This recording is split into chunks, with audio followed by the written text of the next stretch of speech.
A very good morning dear aspirants. Byju's government exams prep channel में आपका स्वागत है. Welcome to the lecture on this day in history. इस video में हम चर्चा करेंगे उन सारे महत्वपूर्ण घटनाओं को जो आज के दिन यानी कि 1 अगस्त को घटित हुई थी. We shall discuss all the important events and facts that are most important from the point of view of all the government exams. इस डिस्कशन के बाद हम कुछ ऐसे क्वेश्चंस भी डिस्कस करेंगे जो गवर्नमेंट एग्जाम्स में पूछे जा सकते हैं. तो ध्यान से डिस्कशन सुनिएगा ताकि आप डिस्कस किए गए सारे अभ्यास प्रश्नों के सही जवाब कमेंट सेक्शन में लिख पाए. बायजूस के साथ हमेशा कुछ नया सीखते रहिए. मैं उम्मीद करती हूँ कि आप इस नए महीने की शुरुआत नए उत्साह के साथ करेंगे.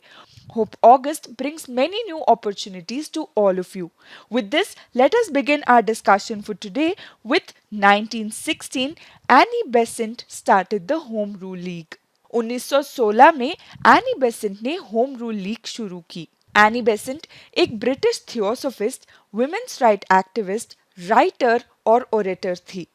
She supported the Indian as well as the Irish home rule. इन्होंने भारत के स्वशासन का समर्थन किया. Annie Besant came to India on the 16th of November 1893 to attend the annual convention of the Theosophical Society in Madras. साल 1914 में इन्होंने एक वीकली न्यूज़पेपर की भी स्थापना की थी जिसका नाम था कॉमनवील. Annie Besant established the All India Home Rule League, a political association aimed at self-governance or home rule. आज ही के दिन 1916 में इन्होंने all India home rule league की स्थापना की थी. This league wanted India to achieve a dominion status within the British Empire like Australia, South Africa, Canada, New Zealand, etc. back then. Annie Besant's league was founded on Besant's theosophical contacts. However, it had an all-India character. It was set up in the year 1916 and reached its zenith in 1917. 1917 में इसमें 27,000 members थे. The Home Rule League organized many lectures as well as discussions. इसके द्वारा reading rooms की भी स्थापना की गई थी. Through this league, many petitions were submitted to the British government. The philosophy of this league was a combination of theosophy, social reform, and ancient Hindu wisdom. The league influenced a lot of people by its philosophy, mostly because of the limited reach of Brahmo Samaj and the Arya Samaj. इसका reach काफ़ी ज़्यादा था. जैसे कि हमने discuss किया 1917 में इसमें 27,000 मेंबर्स थे. होम रूल लीग ने इंडियन फ्रीडम मूवमेंट के कई युवा नेताओं के लिए एक प्रशिक्षण माध्यम प्रदान किया, जैसे कि Satyamurti of Chennai, Jitendra Lal Banerjee of Kolkata, Jawaharlal Nehru and Khaliq Usman of Allahabad, Jamuna Das Dwarkadas and Indulal Yagnik etc. The popularity of Home Rule League began declining with the coming of Satyagraha movement by Mahatma Gandhi. Mahatma Gandhi ji के 2 मंत्र जो थे वो थे नॉन वायलेंस और सिविल डिसोबीडियंस. इसे भारत के लोग महान रूप से प्रभावित हुए थे. And with the popularity of the Satyagraha movement by Mahatma Gandhi, the popularity of Home Rule League started to decline. अब आगे बढ़ते हैं अगले इवेंट की ओर जो हमारे एग्जाम्स के दृष्टिकोण से महत्वपूर्ण है. वो है 1920 non cooperation movement was launched. असहयोग आंदोलन चलाया गया था. The non-cooperation movement was launched by the Indian National Congress led by Mahatma Gandhi on this day in the year 1920 यानी कि 1920 में असहयोग आंदोलन लॉन्च किया गया था. इसे भारत के फ्रीडम स्ट्रगल में एक टर्निंग पॉइंट माना जाता है.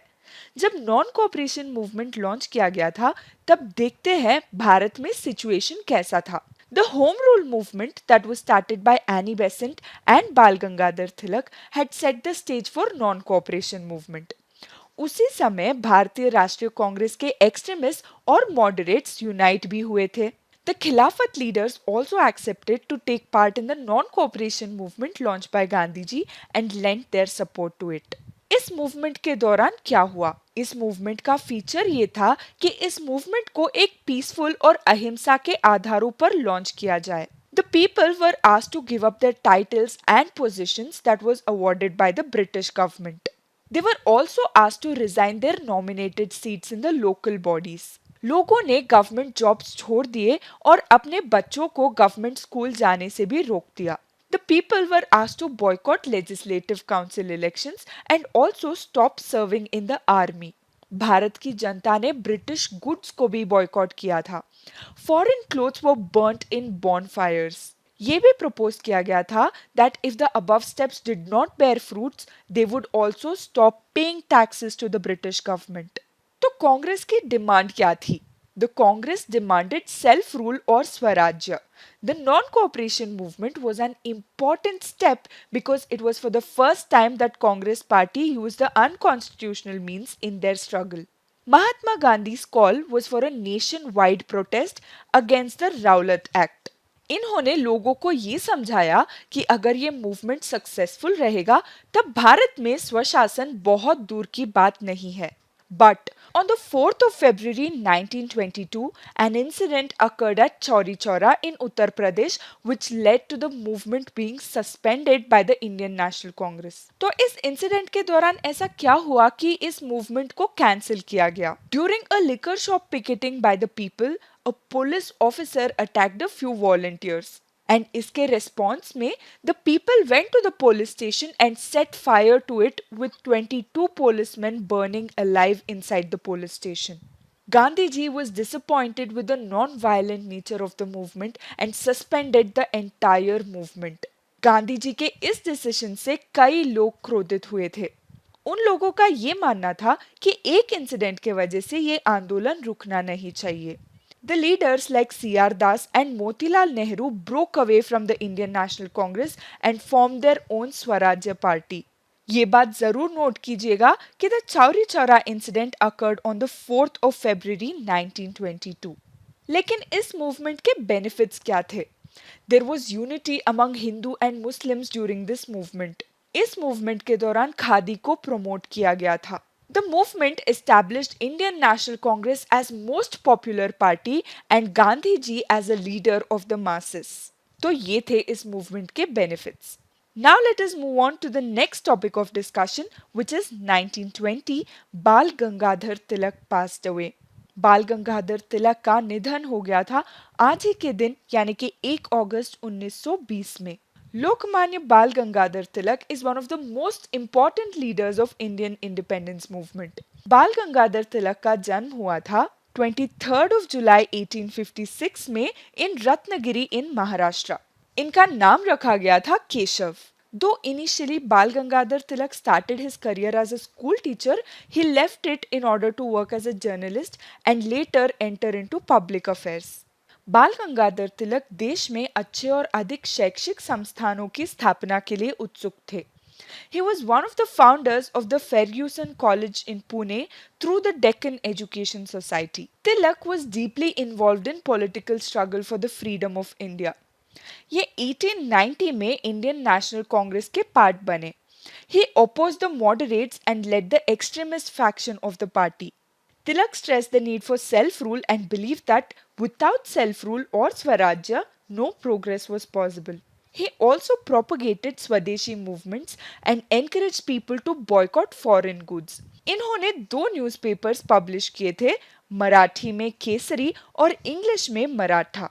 In both these newspapers, he severely criticized the British government. Several times he was also tried for sedition, that is, inciting people to take up violence. 1908 और 1914 के बीच में 6 साल इन्होंने मैंडले प्रिजन में बिताई। Why? For authoring articles in which he defended the actions of revolutionaries such as Khudiram Bose and Prafulla Chaki. In the year 1916, he founded the All India Home Rule League, and his league would work in Maharashtra, except for Bombay, the central provinces, Karnataka and Berar. इनके द्वारा लिखे गए books के बारे में बात की जाए तो he wrote his own interpretation of Bhagavad Gita called as Srimad Bhagavad Gita Rahasya. He also wrote the Arctic Home in the Vedas. ये पॉइंट जरूर याद रखिएगा कि इन्होंने महाराष्ट्र में गणेश चतुर्थी त्योहार को पॉपुलराइज किया। It is one of the most important festivals in the state till date. आज ही के दिन यानी कि 1 अगस्त 1920 में इनका निधन हो गया। अब आगे बढ़ते हैं अगले इवेंट की ओर जो हमारे एग्जाम्स के दृष्टिकोण से महत्वपूर्ण है। वो है 1920 अन्ना भाऊ साठे वाज बोर्न। अन्ना भाऊ साठे का जन्म हुआ था आज ही के दिन। Tukaram Bhaurao Sathe was a social reformer, a folk poet and a writer from Maharashtra. इनको अन्ना भाऊ साठे के नाम से जाना जाता था। मराठी साहित्य और कला जगत के शिखर पुरुष अण्णाभाऊ साठे का जन्म 1 अगस्त 1920 में महाराष्ट्र के सांगली जिले के वडगांव में हुआ था। उनके बचपन का नाम था Tukaram. Annabhau Sate did not study beyond class 4 and he migrated from Satara to Bombay, that is present day Mumbai, in the year 1931 on foot over a period of 6 months. Bombay में साठे ने कई तरह के नौकरियां की। साथ ही साथ Sathe wrote 35 novels in Marathi language. They included Fakira, which in its 19th edition received a state government award in the year 1961. Sate's use of folkloric narrative styles like Povada and Lavani helped popularize and make his work accessible to many communities. ये पोवाड़ा और लावनी जैसे लोक कथा शैलियों में भी लिखते थे और ऐसे ही इनके रचनाएं प्रसिद्ध हुई। साठे दलितों के लिए और खासकर मांग जाति के लिए एक आइकन बन गए। His upbringing and identity were central to his writing and political activism. Sathe was initially influenced by communists, but later he became a Ambedkarite. इनको कई लोग founding father of Dalit literature भी मानते हैं।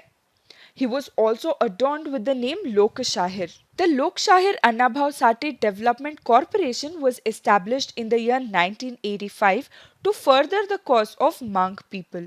Also note that buildings have also been named after him, including the Lokshahir Annabhau Sate Smarak in Pune. तो चलिए देखते हैं आज के अभ्यास प्रश्न। इन सारे क्वेश्चंस के जवाब देने का प्रयास जरूर करिएगा और कमेंट सेक्शन में सही जवाब लिखिएगा। अगर आपने इस डिस्कशन को ध्यान से सुना होगा तो आपके लिए इन सारे क्वेश्चंस के जवाब देना बहुत ही आसान हो जाएगा। Practice question number 1।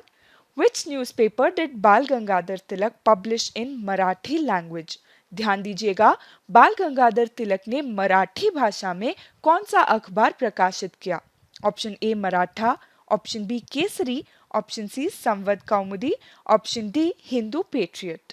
Practice question number 2। Who among the following founded the weekly newspaper Commonweal? निम्नलिखित में से किसने साप्ताहिक समाचार पत्र कॉमनवेल की स्थापना की? Option A Bal Gangadhar Tilak, option B Annie Besant, option C Helena Blavatsky, option D Bipin Chandra Pal. Practice question number 3। When did the Chauri Chaura incident take place? Chauri Chaura की घटना कब हुई? ऑप्शन ए 4 फरवरी 1922, ऑप्शन बी 1 अगस्त 1921, ऑप्शन सी 29 अक्टूबर 1922, ऑप्शन डी 1 फरवरी 1920। Practice question number 4. When was the All India Home Rule League founded by Bal Gangadhar Tilak? बाल गंगाधर तिलक द्वारा Akhil Bharatiya home rule league की स्थापना कब की गई थी? Option A 1911, option B 1916, option C 1920 या option D 1922। Practice question number 5. Annabhau Sate was adorned with which of these titles? Annabhau Sathe को इनमें से कौन सा खिताब दिया गया था? Option A Janhitwadi, option B Lokshahir, option C Loknath, option D Lokbandhu. With this, we've come to the end of today's discussion. मैं उम्मीद करती हूँ कि इस डिस्कशन से आपको वैल्यूबल इंफॉर्मेशन मिला हो। If you do like this session, इस वीडियो को लाइक करें और अपने फेलो एस्पिरेंट्स के साथ शेयर करें।